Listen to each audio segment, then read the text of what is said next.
ওমা কোথায় যাচ্ছ তুমি? একটু তাকাও আমার দিকে। কোথায় যাচ্ছ? আর যেও না, আর যেও না। এখান থেকেই দেখো কি দেখতে পেয়েছো। বেজি কই? নেই তো বেজি। কোথায় লুকিয়ে আছে? তুমি ছাদে এসেছো এখন বেজি দেখতে?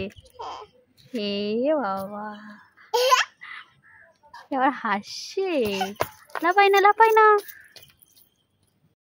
কি সেজেছো মা? রাধারানী। সত্যি তো এটা রাধারানী। খুব ভালো লাগছে দেখতে। বাবা আবার হাসি দিচ্ছে। ও মা কি করছো? তুলতে এসেছো জামা কাপড়? মা তুমি তো পাচ্ছই না জামা কাপড় তুলতে। এইভাবে কি জামা কাপড় তোলে নাকি? এই